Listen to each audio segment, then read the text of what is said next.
it's Ahmed. Welcome to Ahmed's Voice. Whether you're watching this on video or you're listening to a podcast, thank you for taking the time to chill out with me. Make sure you visit ahmedsvoice.com. You can also follow me on Instagram, Twitter, and Facebook at Ahmed's Voice, AHMEDSVOICE. I keep it real simple for y'all. Again, thank you guys for listening. So I just want to drop in real quick. As I return to the podcast, it's been a while since I've been doing some broadcasting, getting this life right and this theater life. It's been a crazy couple of years.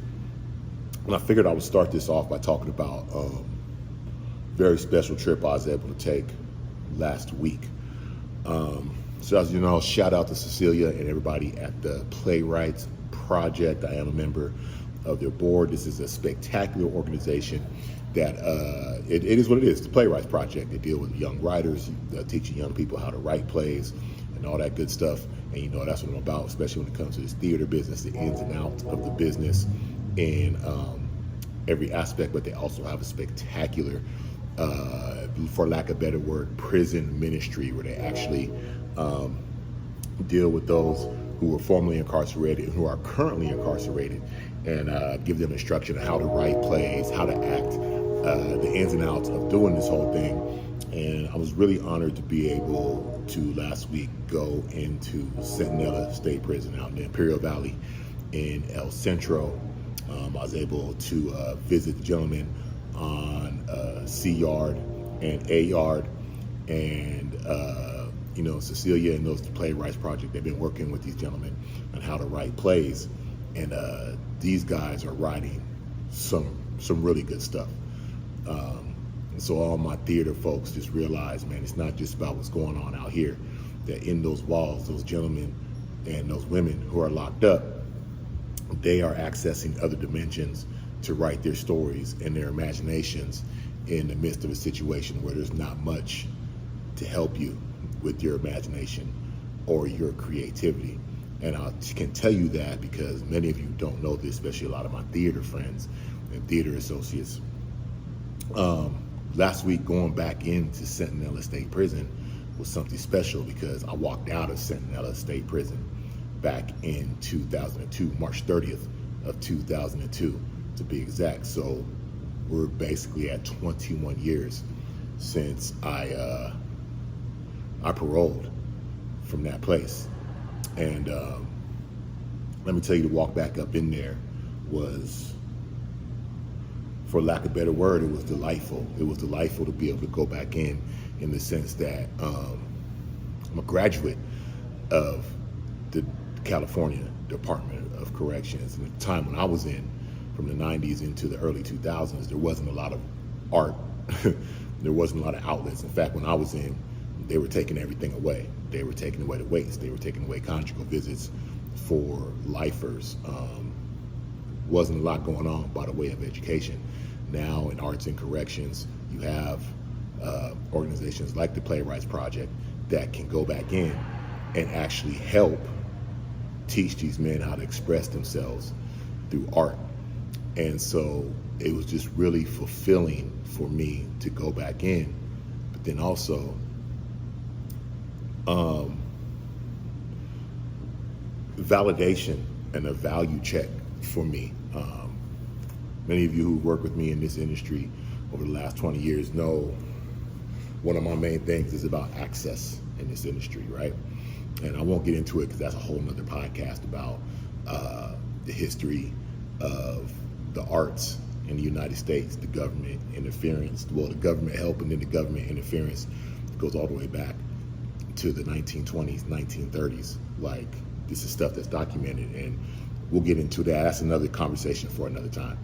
But you all know that my thing has been about access. Had to make a little cut right there.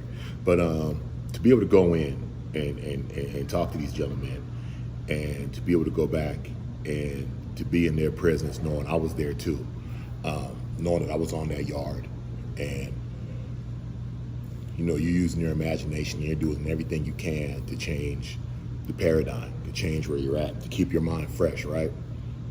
Because the old goal is to keep you programmed so that you mentally stay there and that you mentally and physically go back.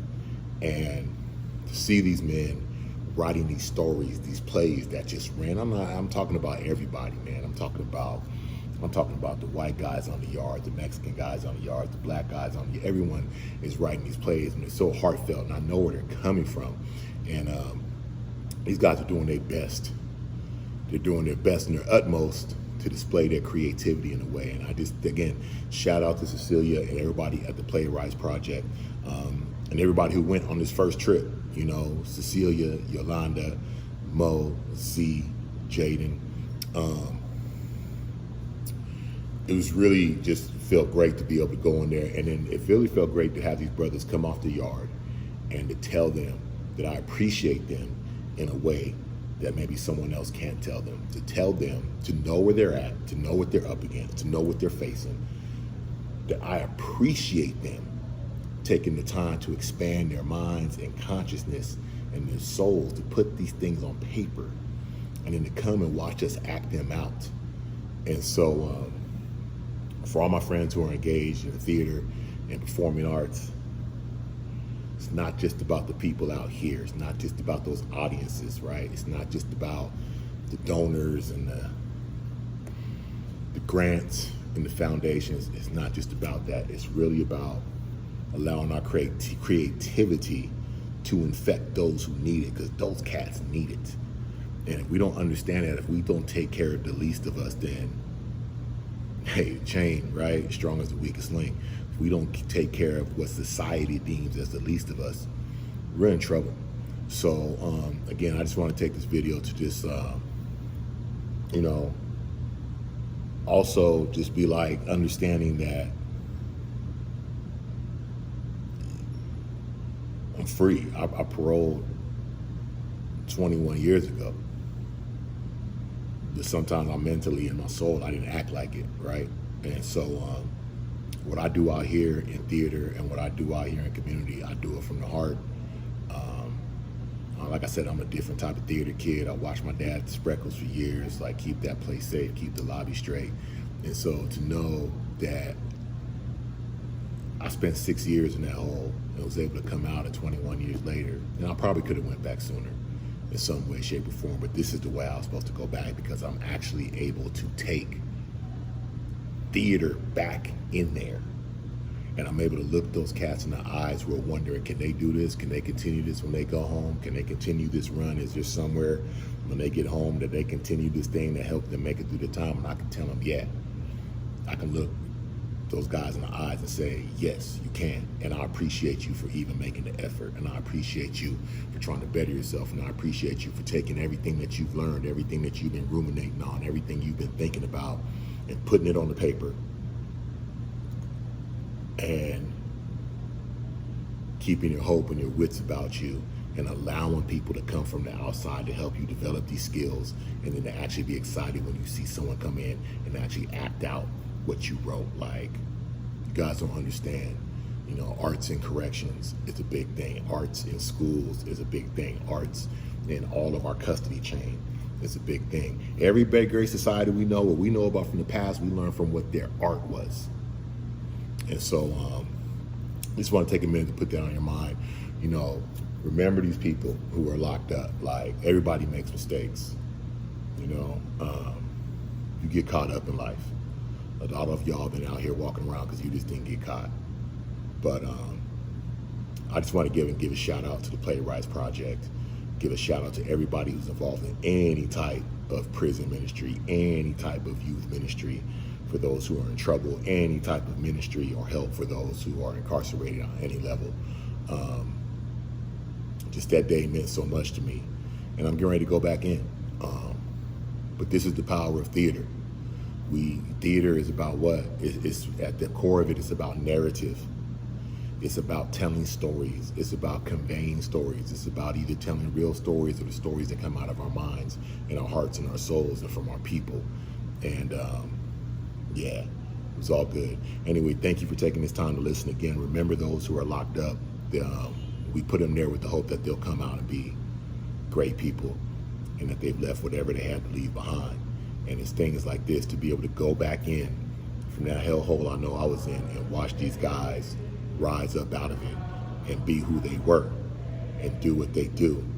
do what they do now in anticipation of coming home, be able to share what's on their minds and on their hearts and share their creativity and share their narratives, coming out of a place that wants you to not have a narrative, but a track and gray walls and dirt and barbed wire and towers.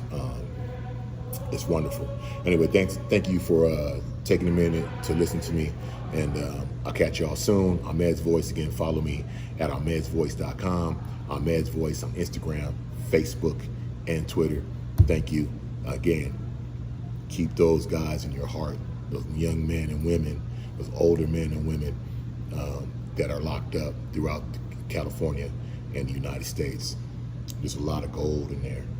There's a lot of gold in there. And for those of you who have family members and loved ones and friends that are locked up, check in on them and understand that through all the pain, there's a lot of good stuff going on in there. It all takes work. Even a seed needs to work. A seed needs to work to germinate and break through the soil and get to the sunlight. So it's all work. For everybody who's working in that field, continue doing the good work. On behalf of all those men and women who are locked up, I say thank you. I was there, and I continue the good fight. And let's keep it moving. Talk to y'all again soon.